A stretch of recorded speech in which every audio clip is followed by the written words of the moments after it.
پھر دن ہوا،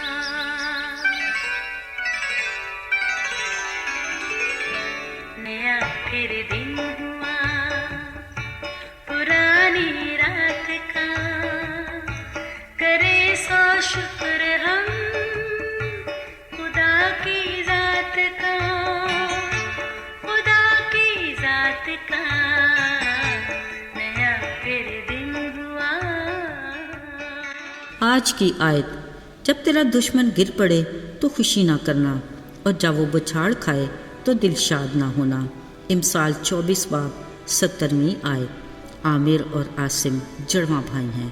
ان کی ایک چھوٹی بہن اینا تھی، بھولی معصوم سی گڑیا جیسی۔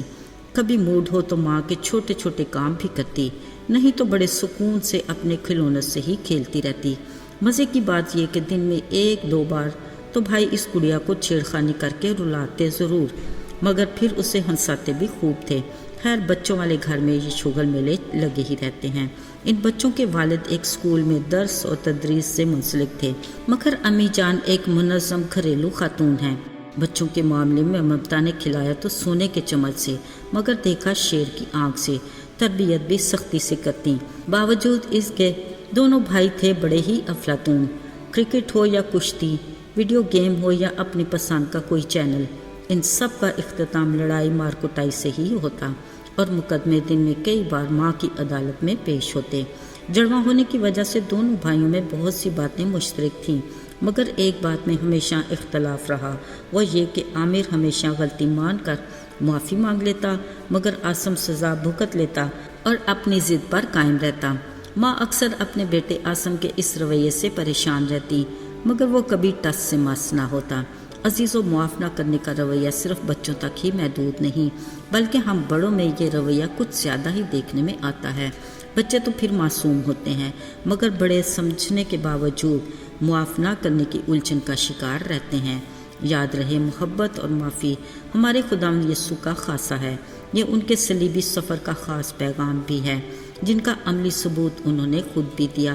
ذرا سوچیں، ہم گناہگاروں سے بے انتہا پیار اور محبت کی خاطر انہوں نے کتنا ظلم اور ستم سہا اور صلیبی لعن طعن موت برداشت کی۔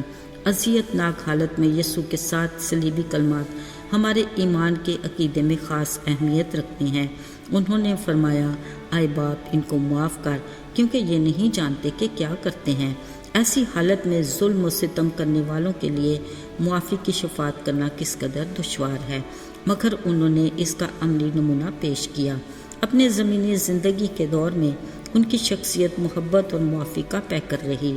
ان کی یہ 2 خاصیتیں ان کی تعلیم کا بھی موضوع رہیں۔ بیماروں سے، ضرورت مندوں سے، دکھی لاچاروں سے ان کا رویہ ہمیشہ محبت بھرا رہا۔ انہوں نے کہا، اپنے دشمنوں کو معاف کرو اور اپنے ستانے والوں کے لیے خیر کی دعا کرو اور برکت چاہو۔ عزیزو، وہ جانتے تھے کہ انسانی فطرت میں دشمن کو معاف کرنا بہت مشکل کام ہے، مگر خدا کے نزدیک کچھ بھی دشوار نہیں۔ بطور مسیحی وہ ہمیں ہر بار دشمن کو معاف کرنے کی تلقین کرتے ہیں۔ سلیمان بادشاہ کی حکمت کی کتاب میں یوں تحریر ہے، جب تیرا دشمن گر پڑے تو خوشی نہ منانا، اور جب وہ بچھاڑ کھائے تو دل شاد نہ ہونا۔ عزیزو، یاد رہے، خدا نے دشمن کے بارے میں اپنے لوگوں کو بتا دیا کہ وہ کیا چاہتا ہے۔ بطور مسیحی ہمارا عملی کردار یسوع کی مرضی اور خواہش کے مطابق ایسا ہونا چاہیے کہ اگر ہمارا دشمن بھوکا ہے تو اسے کھانا کھلائے، اگر پیاسا ہے تو پانی پلائے۔ عزیزو، ایسے رویے کا اثر بہت گہرا اور پرتاثیر ہے۔ خداوند نے کہا، اگر تو ایسا کرے گا تو گویا تو اس کے سر پر آگ کے انگاروں کا ڈھیر لگائے گا۔ مطلب یہ ہے کہ ہماری محبت اور معافی کا اثر یہ ہوگا کہ وہ ہمارے اس رویے سے مسیح کو منعکس ہوتے دیکھے گا، پھر ہمارے اس کام سے آسمانی باپ کو جلال ملے گا، اور یہی ہماری پہچان ہے۔